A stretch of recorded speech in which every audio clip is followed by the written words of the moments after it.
खड़गे ने क्षेत्र क्रमांक 1 के वार्ड नंबर 6 में युवा मोर्चा के नव मतदाताओं को संबोधित किया और कहा कि आप विकास चाहते हैं तो कमल के फूल का बटन दबाएं, क्योंकि पिछली बार कांग्रेस विधायक ने कोई विकास नहीं किया। और क्या कुछ कहा, देखिए ये खास रिपोर्ट।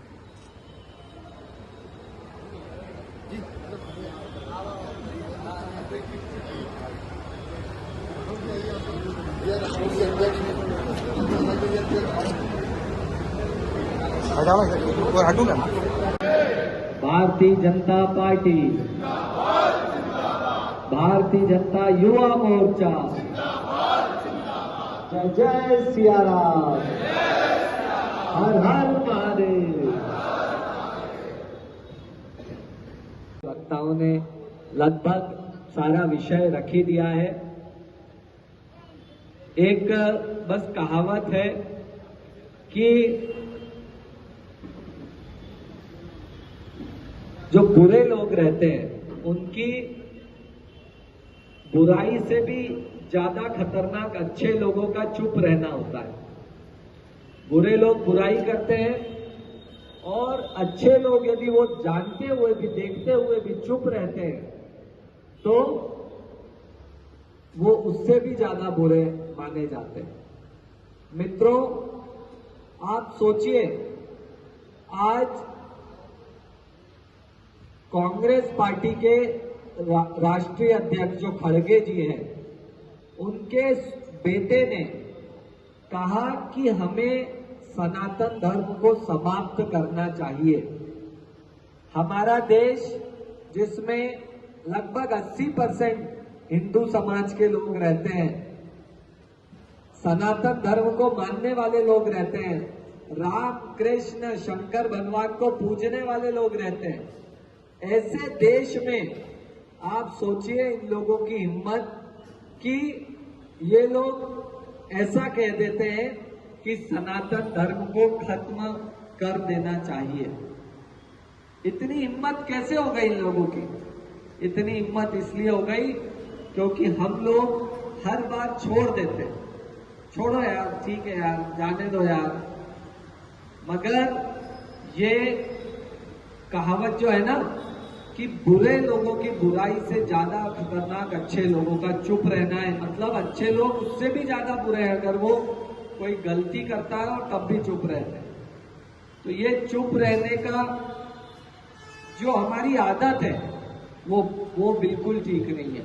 और अभी जो समय है ये वास्तविकता में बोलने का समय है। आप ऐसे फेसबुक पे लिखो, ट्विटर पे लिखो, इन लोगों को कोई फर्क नहीं पड़ता। जैसे रावण था ना, रावण, राम भगवान उसे मारे जा रहे थे, मर नहीं रहा था, क्योंकि वो कभी हाथ पे मारते थे, कभी पैर पे मारते थे, कभी उसके सर उड़ा देते थे। फिर विभीषण जी ने बताया कि प्रभु ये ऐसे नहीं मरेगा, इसे मारना है तो नाभि पे निशाना लगाओ, ये तभी मरेगा जब निशाना आपका नाभि पे लगेगा।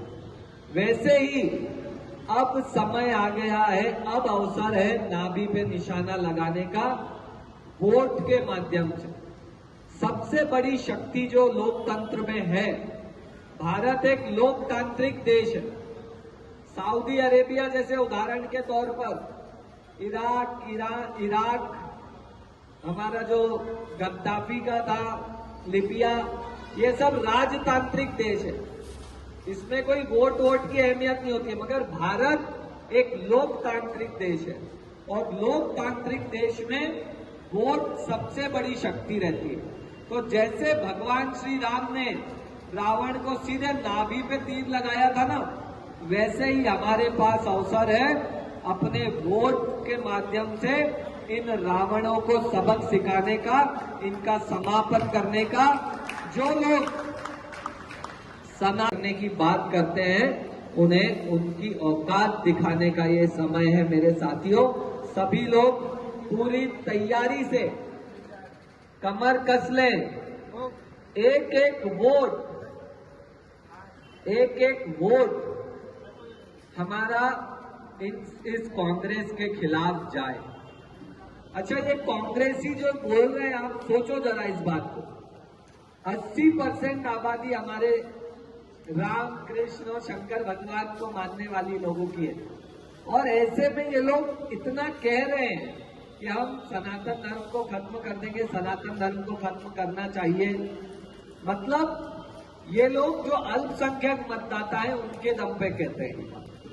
और अल्पसंख्यक मतदाताओं की एक बात की तारीफ करनी पड़ेगी कि वो लोग बीजेपी के खिलाफ वोट करते हैं। उनको कोई मतलब नहीं है कांग्रेस से, उनको तो है कि बीजेपी आखिर राम मंदिर कैसे बना रही है अयोध्या में, धारा 370 हटा के आतंकवाद को कैसे रोक रही है, महाकाल लोक कैसे बना रही है, ओमकारेश्वर लोक कैसे बना रही है,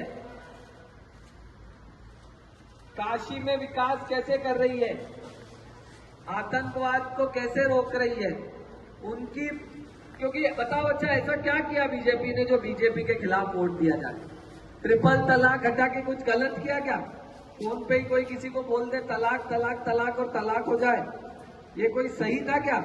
महिलाओं को कितनी पीड़ा उत्पीड़न सहना पड़ता था, वो बंद किया। सीए कानून लेके आए, कोई गलत किया क्या? सीए कानून क्या है? अगर भारत के बाहर कोई भी हिंदू परिवार, हिंदू समाज के किसी भी व्यक्ति को अगर कोई प्रताड़ित करता है, धर्म के आधार पे प्रताड़ित करता है, तो उसे भारत शरण देगा। इसमें कौन सी कोई बुरी बात है क्या? अब भारत शरण नहीं देगा हिंदुओं को, तो कौन, कहीं पाकिस्तान शरण देगा क्या? अमेरिका शरण देगा क्या? तो इसमें कौन सा था जो हमारे खिलाफ इतना विरोध होता है? अरे राम भगवान का जहां जन्म हुआ ग्रंथों में लिखा है, चलो ग्रंथ नहीं मानते, कोर्ट में लिखा है, कोर्ट ने भी कह दिया कि हाँ रामलला का जन्म यही हुआ था। अब वहां पे मंदिर बनना चाहिए था कि नहीं बनना चाहिए था? तो मंदिर ही तो बनाया बीजेपी ने। ऐसा क्या कर दिया जो एक एक वोट बीजेपी के खिलाफ जाता है? मित्रों, ये बहुत बड़ा षड्यंत्र है। हमने आतंकवाद रोका, हमने ट्रिपल तलाक हटाया, हमने सीए कानून लाए, हम राम मंदिर बना रहे हैं, हम अन्य धार्मिक स्थलों का डेवलपमेंट कर रहे हैं। तो क्या गलत कर रहे हैं क्या फिर भी हमारे खिलाफ इतनी तकड़ी वोटिंग होती है, एक एक वोट हमारे खिलाफ जाता है अल्पसंख्यक समुदाय का।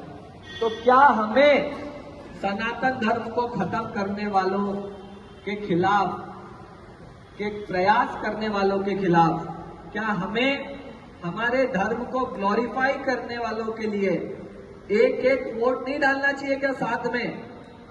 मेरा आप सब लोगों से निवेदन है, अब मामला बहुत क्लियर हो गया है, लड़ाई बहुत साफ साफ हो गई है। और ये मैं नहीं कह रहा हूं, अभी कुछ ही दिनों पहले परम ज्ञानी रामभद्राचार्य जी ने व्यासपीठ से ये बात कही कि ये लड़ाई भाजपा और कांग्रेस की नहीं है, कांग्रेस और किसी दूसरी पार्टी की नहीं है, भाजपा और किसी दूसरी पार्टी की नहीं है, ये लड़ाई अब सीधे सीधे धर्म और अधर्म के बीच की लड़ाई है। ये लड़ाई भारत मां की आरती करने वालों की है, और भारत मां की आरती करने वालों की ये लड़ाई भारत तेरे टुकड़े होंगे इंशाअल्लाह इंशाअल्लाह नारे लगाने वालों के बीच की। ये लड़ाई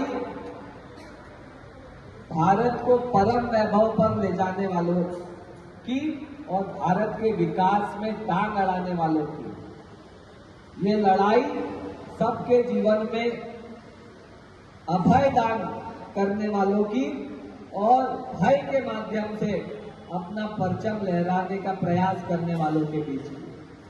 मित्रों, मेरा आप सब लोगों से निवेदन है, सब कुछ भुला के, जात पात ये सब कुछ भुला के, हमें अपने सुरक्षित, अपने धर्म की सुरक्षा के लिए, अपने देश की सुरक्षा के लिए और अपने जीवन में सुख समृद्धि शांति के लिए, ना सिर्फ सुरक्षा, ना सिर्फ धर्म, भारतीय जनता पार्टी, विजय वर्गीय जी महापौर बने तब से इंदौर की जो किस्मत पलटी। महापौर होता क्या है, यही इंदौर को कैलाश विजय वर्गीय जी ने बताया, वरना उसके पहले का आपको पूछूं कौन था महापौर इंदौर का, तो कईयों को तो पता ही नहीं होगा, क्योंकि पहले महापौर को तो ऐसे ही नाले गटर साफ करने वाला ही मानते थे, कोई कैसा किसी को क्रेज ही नहीं था। कैलाश विजयवर्गीय जी जब बने तब भी तनख्वाह देने के पैसे नहीं थे। उन्होंने अपने सूझबूझ और सामर्थ्य से विकास बॉन्ड की सड़क लाए, बाहर से पैसा लाए, जन भागीदारी का कॉन्सेप्ट लाए। आज भी इंदौर की जितनी भी प्रमुख सड़कें हैं वो उन्हीं के कार्यकाल की बनी हुई है और उनके सामर्थ्य की देन है कि स्वच्छता अभियान भी जो उन्होंने प्रारंभ किया था, आज इंदौर 7वीं बार नंबर 1 स्वच्छता में आने वाला है। पूरे विश्व में फेमस है। ये भारतीय जनता पार्टी की देन है। कैलाश विजयवर्गीय जी के समय से ही इसकी शुरुआत हुई। तो मित्रों, भारतीय जनता पार्टी न सिर्फ सुरक्षा, विकास की भी पूरी चिंता करती है। वो तो यहाँ पर पार्षद महापौर हमने, क्षमा चाहूंगा, विधायक हमने गलत चुन लिया था।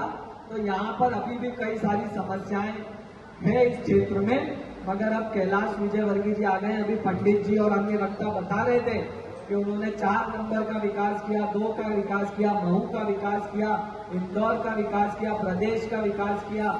जो मैंने सड़कें का बताया ना, सड़कों का, वो भी उन्होंने MPRDC बनाई तभी बनी। जो IT मिनिस्टर बने तो TCS, इंफोसिस भी उनके ही कार्यकाल की, IT पार्क भी उनके ही कार्यकाल का है। तो विकास पुरुष है। मैंने भी अभी, मैं 3 नंबर का विधायक हूँ। 1.5 साल कोरोना, 1.5 साल कांग्रेस की सरकार में खत्म हुआ। बस 2 से 2.5 साल काम करने के मिले और उनके सहयोग, आशीर्वाद और मार्गदर्शन में सिर्फ 2.5 साल में हमने 2,500 करोड़ रुपए के विकास कार्य 3 नंबर विधानसभा। तो विकास विकास विकास कैलाश विजयवर्गीय जी हमेशा से करते आए। मेरा आप सब लोगों से निवेदन है कि मित्रों, एक कहावत और है, उसूलों पे आए आज तो टकराना जरूरी है और जिंदा हो अगर तो जिंदा नजर आना जरूरी है। जब हमें सब कुछ पता है और फिर भी यदि हम चुप बैठेंगे तो ये बहुत गलत होगा। मित्रों, मेरा आप सब लोगों से निवेदन है, आप सोशल मीडिया के माध्यम से प्रचार चालू कर दें कि हमें भारतीय जनता पार्टी को वोट देना है, विकास के लिए भारतीय जनता पार्टी को वोट देना है, सुरक्षा के लिए भारतीय जनता पार्टी को वोट देना है, आतंकवाद के खात्मे के लिए भारतीय जनता पार्टी को वोट देना है, सनातन धर्म की रक्षा के लिए भारतीय जनता पार्टी को वोट देना है, विकास पुरुष कैलाश विजयवर्गीय जी को जिताने के लिए भारतीय जनता पार्टी को वोट देना है। अभी से आप लोग अपने सोशल मीडिया पे प्रचार चालू कर दें। FB, Twitter, Insta, WhatsApp, threads, जहां पर भी आप जुड़े हुए हो, एक जिम्मेदार नागरिक होने के नाते आप लोग चिंतन मनन करके, मैं तो ये भी कहता हूं कि आप मेरी बात पे भरोसा मत करो। हो सकता है मैं तो भारतीय जनता पार्टी का कार्यकर्ता हूं, हो सकता है ऐसे ही कह रहा हूं भारतीय जनता पार्टी के लिए। आप खुद चिंतन मनन करो, मैं तो आपको इसकी भी स्वतंत्रता देता हूं। खुद सोचो कि देश के लिए क्या सही है और किसने सही किया है। जब आप इस पे विचार करोगे ना तो आप यही पाओगे कि जो बातें मैंने बोली है उसी दिशा में वाकई में देश को ले जाना चाहिए, वही वाकई में सही दिशा है और आप अपने आप उसी दिशा में चल पड़ोगे। और जब आप खुद सोच के करोगे तो आपको करने में और मजा भी आएगा और आप और ज्यादा ताकत से भी करोगे। इसलिए मेरा तो निवेदन है कि खुद आप लोग सोचो। यहाँ पर इस वार्ड के कितने लोग हैं? 6 नंबर वार्ड के, जरा हाथ ऊपर करके बताएं मुझे। तो सिर्फ 6 नंबर वार्ड के लोग, ठीक है। मैं, हाँ इधर भी है। आप सब लोगों के लिए मैं पैम्पलेट्स भी लाया हूं। देखो, सब लोग कह रहे हैं कि जिताना है, मगर चुनाव तो चुनाव जैसे ही लड़ा जाता है।